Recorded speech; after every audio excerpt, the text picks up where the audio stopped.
بسم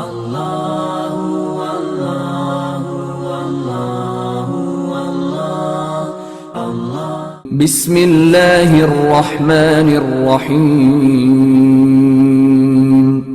السلام علیکم ورحمۃ اللہ وبرکاتہ۔ نحمدہ ونصلی ونسلم علی رسولہ الکریم، اما بعد، فاعوذ باللہ من الشیطان الرجیم، بسم اللہ الرحمن الرحیم۔ لا تحرک بہ لسانک لتعجل بہ، صدق اللہ العلی العظیم وبلغنا رسولہ النبی الکریم، ونحن علی ذلک من الشاہدین والشاکرین والحمد للہ رب العالمین۔ ان اللہ وملائکتہ یصلون علی النبی یا ایہا الذین آمنوا صلوا علیہ وسلموا تسلیما۔ اللہم صلی علی سیدنا و مولانا محمد، طب القلوب و دوائها و عافیت الابدان و شفائها و نور الابصار و ضیائها و بارک وسلم وصلی علیہ صلی اللہ علی النبی الامی و علی آلہ صلی اللہ علیہ وسلم، صلاۃ و سلام علیک یا سیدی یا رسول اللہ۔ رب اشرح لی صدری ویسر لی امری واحلل عقدۃ من لسانی یفقہوا قولی۔ سبحان ربک رب العزۃ عما یصفون وسلام علی المرسلین والحمد للہ رب العالمین۔ مولاي صلی وسلم دائما ابدا علی حبیبک خیر الخلق کلہم، هو الحبیب الذی ترجى شفاعته لكل حول من الاحوال مقتحم، محمد سید الکونین والثقلین والفریقین من عرب ومن عجم، ثم الرضا عن ابی بکر وعن عمر وعن علی وعن عثمان ذی الکرم۔ یا رب بالمصطفیٰ بلغ مقاصدنا واغفر لنا ما مضى یا واسع الکرم، یا رب جمن طلبنا منک مغفرۃ وحسن خاتمۃ یا مبدئ النعم۔ اللہ جل مجد الکریم کی حمد و ثناء اور حضور نبی اکرم نور مجسم رحمت دو عالم صلی اللہ تعالی علیہ وآلہ وصحبہ وبارک وسلم کی ذات اقدس پر ہدیۃً تحفۃً، درود و سلام آپ کی تعریف توصیف کے بعد درس قرآن کریم کے سلسلہ میں آج ہم سورہ قیامت کی آیت نمبر 16 سے درس قرآن شروع کر رہے ہیں۔ پچھلے پروگرام میں، پچھلے درس میں ذکر ہو رہا تھا قیامت کا، قیامت کے دن کا، پھر انسان کا، اور انسان کے دوبارہ مرنے کے بعد زندہ کرنے کا، اللہ کی قدرتوں کا، اور وہاں جو کچھ ہوگا اس کا مختصر ذکر کرنے کے بعد اب اچانک اللہ جل مجد الکریم جو ہے وہ اس کا ترتیب، حالانکہ ذکر ہو رہا ہے قیامت کا، ذکر ہو رہا ہے رب کریم کی قدرت کا، مرنے کے بعد انسان کے زندہ ہونے کا، لیکن ساتھ ہی اللہ جل مجد الکریم روح سخن جو ہے وہ محبوب کریم صلی اللہ علیہ وسلم کی طرف فرماتا ہے اور ارشاد ہوتا ہے وَلَا تُحَرِّكْ بِهِ لِسَانَكَ، اے محبوب اپنی زبان کو جلدی جو ہے یہ حرکت نہ دو، لِتَعْجَلَ بِهِ، کہ قرآن کو میں یاد کر لوں۔ ہوتا یہ تھا کہ جب جبرائیل امین آتے، اب دیکھتے ہیں آج بھی قرآن اگر اچھا پڑھنے والا ہوتا ہے تو کتنا مزہ آتا ہے، کتنا لطف آتا ہے۔ تو جب رب کا کلام براہ راست جبرائیل محبوب کریم صلی اللہ علیہ وسلم کی بارگاہ میں پیش کرتے ہوں گے تو کتنی لذت آتی ہوگی۔ اب محبوب کریم صلی اللہ علیہ وسلم کے قرآن کریم کو پڑھنا، سمجھنا، اس پہ عمل کرنا، پھر لوگوں تک پہنچانا، اور اس کے معانی اور اس کے جو رب کریم کا اصل مقصد ہے وہ ساری چیزیں سمجھنا، یہ بیک وقت نبی کریم صلی اللہ علیہ وسلم چاہتے تھے کہ حاصل ہو جائے۔ ادھر جبرائیل پڑھتے، ادھر ساتھ ہی محبوب کریم صلی اللہ علیہ وسلم پڑھنے لگتے، تو بظاہر ایسے لگتا تھا کہ محبوب کریم صلی اللہ علیہ وسلم ادھر پڑھنے والے کے ساتھ پڑھ بھی رہے ہیں، سمجھ بھی رہے ہیں، تو یہ یقیناً ایک ایسا کام ہے کہ اسی وقت پڑھنا، اسی وقت سمجھنا، اسی وقت اس کے معانی میں، اس کی تفاسیر میں غور و فکر کرنا، یہ ایسے لگتا ہے جیسے تھوڑا سا مشکل کام ہوتا ہے پڑھنے والے پہ، بلا مثال و تمثیل۔ ایک بندہ ایک بچہ جو ہے وہ استاد سے پڑھ رہا ہے، استاد کے ساتھ ساتھ اگر پڑھنے کی طرف توجہ دے گا تو معانی کی طرف سے توجہ ہٹ جائے گی، اگر معانی کی طرف توجہ دے گا تو پڑھنے کی طرف سے توجہ ہٹ جائے گی۔ اب یہ ساری چیزیں بیک وقت انسان کے ذہن میں آنا، اس کی زبان پہ چلنا، پھر اس کے گہرائی میں جانا، پھر اس کا سمجھنا سمجھانا، تو یہ ایک تھوڑا سا ایسے لگتا ہے جیسے بوجھ۔ اب کتنی محبت ہے محبوب کریم صلی اللہ تعالی وسلم کو کے ساتھ، رب کریم کو کتنا کرم ہے، کتنے اس کو اپنے محبوب کے ساتھ کیا تعلق ہے کہ تھوڑی سی تکلیف بھی اللہ جل مجدہ الکریم محبوب کریم صلی اللہ علیہ وسلم کو اپنی طرف سے دینا پسند نہیں فرماتا۔ فرمایا محبوب چھوڑ، اتنی جلد بازی سے کام نہ لے، نہ اس کے جبرائیل امین کے ساتھ نہ پڑھ، اسی لیے تو پڑھتا نا کہ مجھے کہیں کوئی لفظ رہ نہ جائے، کوئی بھول نہ جائے۔ یعنی یہ آیت کریمہ محبت خداوندی رسول اللہ صلی اللہ علیہ وسلم کے ساتھ، اللہ کی محبت اپنے محبوب کے ساتھ، یہ بظاہر دیکھنے میں چھوٹی سی آیت ہے، لیکن یہ محبت کی اس معراج پہ ہے سمجھنے والے کے لیے، کہ حالانکہ قرآن تو یاد کرنے کے لیے آیا تھا نا، قرآن تو سمجھنے کے لیے آیا تھا نا، محبوب کی ڈیوٹی یہ تھی نا، لیکن اس کے باوجود رب کریم مصطفیٰ کریم صلی اللہ علیہ وسلم کو یعنی تکلیف دینا پسند نہیں فرماتا، رب کریم کو یہ گوارا نہیں ہے۔ ایک جگہ ارشاد فرماتا ہے طٰہٰ ما انزلنا علیک القرآن لتشقیٰ، محبوب میں نے اس لیے نہیں نازل کیا کہ تو مشقت میں پڑ جائے۔ ساری رات محبوب کریم صلی اللہ علیہ وسلم قرآن پڑھتے تھے، ساری رات محبوب کریم صلی اللہ علیہ وسلم جاگتے تھے، قدمان پاک ورم کر جاتے تھے، ساری رات سجدوں میں جا کے روتے تھے۔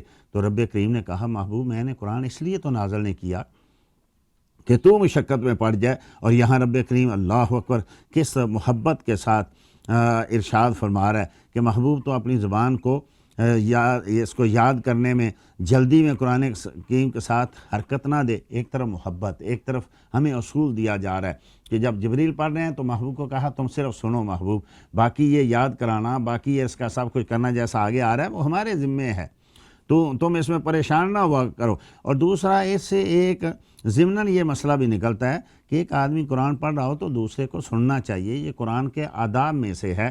جیسا دوسری جگہ اللہ جل مجدہ الکریم نے ارشاد فرمایا وَإِذَا قُرِئَ الْقُرْآنُ فَاسْتَمِعُوا لَهُ وَأَنصِتُوا لَعَلَّكُمْ تُرْحَمُونَ، جب قرآن پڑھا جائے تو کان لگا کے خاموشی کے ساتھ سنو تاکہ تم پر رحم کیا جائے۔ تو قرآن کے آداب میں سے یہ ہے کہ ایک آدمی قرآن پڑھتا ہے تو دوسرے سنیں، سارے ایک موقع پہ نہ پڑھنا شروع کر دیں، یہ قرآن کے ادب کے خلاف ہے۔ یہاں تو محبت کی بات ہے نا، یہاں تو وہ بات ہی نہیں ہو رہی، لیکن اس سے ایک ضمنی طور پہ یہ مسئلہ سمجھ آتا ہے کہ یہ سمجھنا کہ دیکھو جی ادھر امام پڑھ رہا ادھر مقتدی بھی ساتھ شروع کر دیں، اگر مقتدی بھی ساتھ شروع کریں گے تو کب سوچیں گے کیا کریں گے، پھر اس میں دیگر مسائل۔ تو یہ قرآن کریم کا ادب یہ ہے کہ ایک پڑھے دوسرا سنے، اس لیے امام کے لیے بھی نبی کریم صلی اللہ علیہ وسلم نے ارشاد فرمایا جعل الامام لیؤتم بہ فَإِذَا كَبَّرَ فَكَبِّرُوا وَإِذَا قَرَأَ فَأَنصِتُوا وَإِذَا قَالَ غَيْرِ الْمَغْضُوبِ عَلَيْهِمْ وَلَا الضَّالِّينَ فَقُولُوا آمین۔ امام اس لیے مقرر کیا گیا ہے کہ تم اس کی اتباع کرو، جب وہ تکبیر کہے تم بھی تکبیر کہو، جب وہ قرات شروع کرے تم خاموش ہو جاؤ۔ امام مسلم سے پوچھا گیا کیا یہ حدیث صحیح ہے؟ مسلم شریف میں ہے، ہاں یہ حدیث صحیح ہے۔ ویسے ترمذی اور ابو داؤد وغیرہ نے اس کو روایت کیا ہے، صحیح حدیث ہے۔ فرمایا کہ امام جب قرات کرے تم خاموش ہو جاؤ، جب وہ غیر المغضوب علیہم ولا الضالین کہے تو تم آمین کہو۔ اب جب آمین کہہ دی تو اس کے ساتھ شامل ہو گئے۔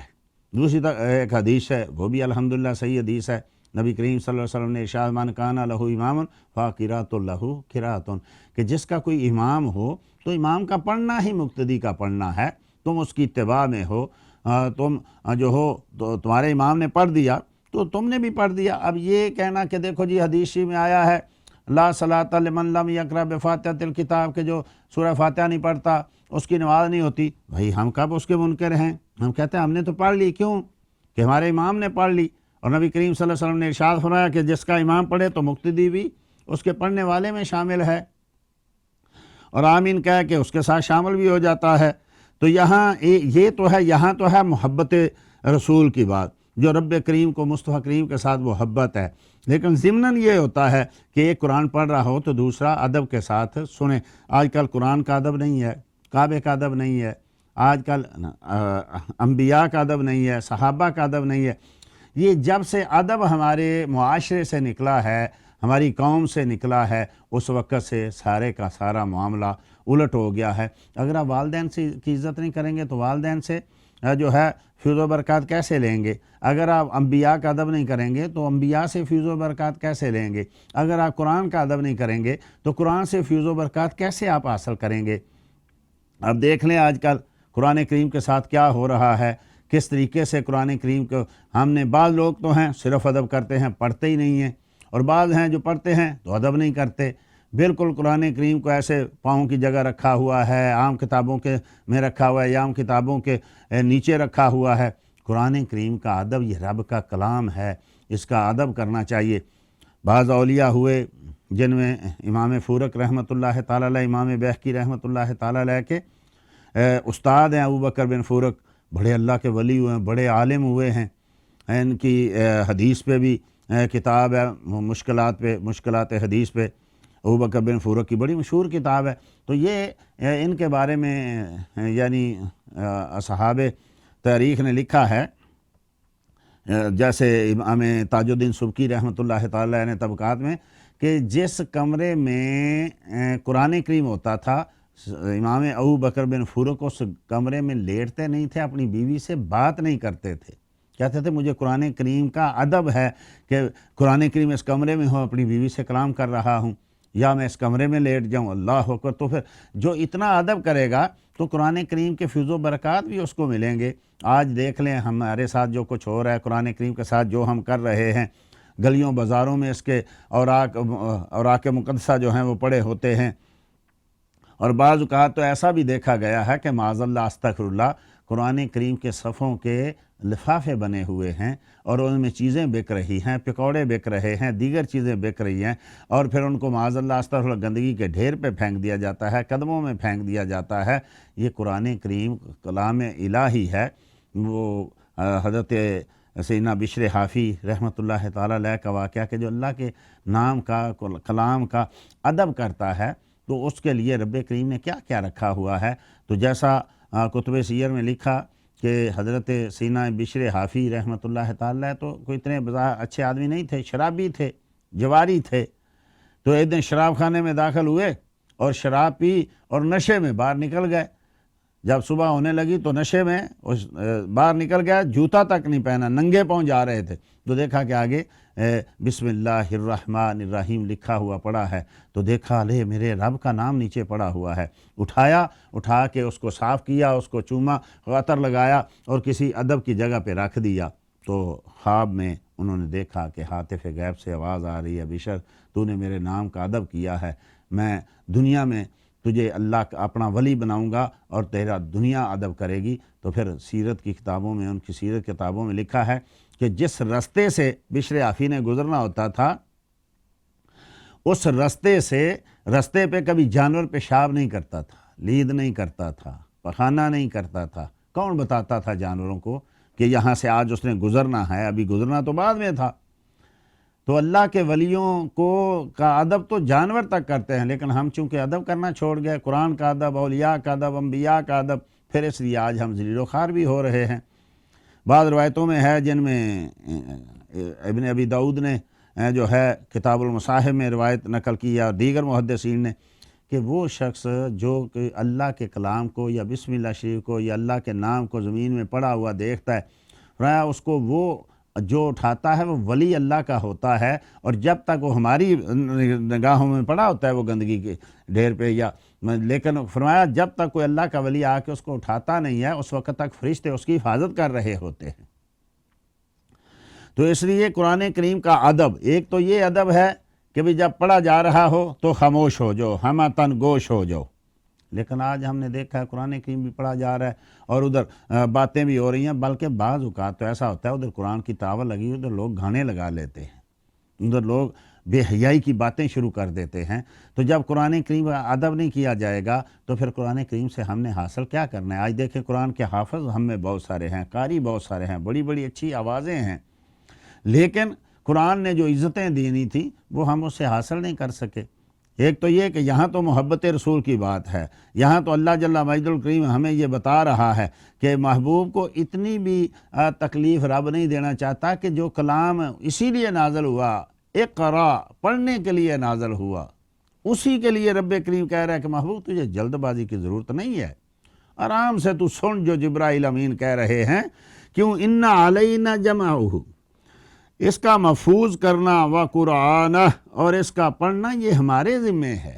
یہ تجھے اس میں تکلیف کرنے کی ضرورت نہیں ہے. ہم اس کا تیرے دل میں محفوظ کر دیں گے، تو بھولے گا نہیں. ہم تجھے ایسا اس کے بارے میں کر دیں گے، اللہ اکبر، کہ تو بھولے گا نہیں. تجھے اتنی محنت کرنے کی ضرورت نہیں ہے، تمہیں اتنی اس کو ساتھ ساتھ پڑھنے کی ضرورت نہیں ہے. زیادہ غور و فکر نہ کر، یہ میرا کام. رب کہتا ہے یہ میں نے اپنے ذمہ کرم پہ لے لیا ہے کہ محبوب تجھے نہ قرآن پڑھنے کی تکلیف، نہ سمجھنے سے یہ میں سمجھاؤں گا، میں اس کے معانی بیان کروں گا، میں اس کا سارا کچھ. سبحان اللہ. ایک تو یہ کہ یہاں سے یہ بھی ثابت ہوا کہ یہ جو لوگ سمجھتے ہیں نا کہ دیکھو بھائی یہ قرآن تو ہے، اس پہ تو عمل کریں، حدیث پہ کیوں عمل کریں؟ حدیث تو نبی کریم صلی اللہ تعالی وسلم کی ایک رائے ہے، ایک سوچ ہے. تو ہم اللہ کے کلام کو چھوڑ کے غیر اللہ کے کلام کی طرف. آج کل یہ بڑا ایک فتنہ جو ہے یہ پیدا ہو رہا ہے. پہلے تو تھا نا کہ علماء سے اختلاف، اولیاء سے اختلاف. پہلے تو یہ تھا نا صحابہ سے اختلاف، یا بہت سارا بڑے تو نبی کریم سے اختلاف. اب تو یہ ہے کہ اللہ سے بھی اختلاف کر رہے ہیں، اللہ کے کلام سے. آج بہت سارے آپ کو لوگ ملیں گے، نہیں جی قرآن جو ہے خود پڑھو نا، کسی سے پڑھنے کی کیا ضرورت ہے. اور وہ کہہ رہے ہیں جن کو عربی بھی نہیں آتی، وہ جو ترجمہ پڑھتے ہیں، وہ کہتے ہیں نہیں جی حدیث کی کیا ضرورت ہے، یہ تو واضح ہے، قرآن کریم کہہ رہا ہے، کھول کے میں نے بیان کر دیا ہے. تو نہ یہاں نبی کی ضرورت ہے، نہ کسی امام کی ضرورت ہے، نہ مفسر کی ضرورت ہے، نہ کسی محدث کی ضرورت ہے، خود ہی قرآن پڑھو. تو رب نے کہا کہ محبوب یہ جو کچھ میں سمجھاؤں گا یہ بھی میرا ہی کلام ہے، یہ اس کے معانی بتانا یہ بھی میرا ہی ہے. یہ نہیں ہے کہ کلام تو رب کا ہے، معانی نبی کریم نے اپنی طرف سے گھڑ لیے، معاذ اللہ استغفر اللہ. جیسے آج کوئی لوگ سمجھتے ہیں کہ تفسیر ہے، نبی کریم نے اپنی طرف سے بیان کر دی، اصل تو اس کا ظاہر ہے یہی قرآن ہے. فرمایا یہ تو ہے ان علینا جمعہ، اس بے شک اس کا محفوظ کرنا، و قرآن، اور اس کا پڑھنا یہ ہمارے ذمے ہے. فَإِذَا قُرْآنَهُ، اور جب ہم اسے پڑھ چکے ہیں، فَاتَّبِعْ قُرْآنَ، تو محبوب تو صرف اس کی پڑھے ہوئے کی اتباع کر. تجھے زیادہ پریشانی کی ضرورت نہیں ہے. میں تجھ سے جو ہے زیادہ تکلیف تجھے نہیں دینا چاہتا کہ قرآن پڑھا ہے تو اب دن رات اس کو یاد کر. یہ سارا کچھ رب کریم نے کہا میں اپنے ذمہ کرم پہ لے لیا ہے. تو آرام سے محبوب اپنے مرضی سے تو جو چاہے کر. اور یہ جو کچھ ہے، یہ اس کے معنی، اس کی تفسیر، اس میں جو کچھ سمندر ہیں، یہ میرے ذمہ اور میں تمہیں بتاؤں گا. ورنہ یہ قرآن کا یہ ایسا سمندر کہ جس کی کوئی تہہ نہیں، جس کا کوئی کنارہ نہیں ہے تو خاموشی کے ساتھ جو جبریل کہتے ہیں تو سن لیا کر. باقی اس کا یاد کرانا، اس کا تیرے دل میں اس کا ٹھکانہ بنانا، پھر اس کو کھولنا، پھر اس کے معنی بیان کرنا، پھر اس کی تشریح بیان کرنا، پھر یہ ساری کی ساری چیزیں رب کریم نے اپنے ذمہ کرم پہ لے لی.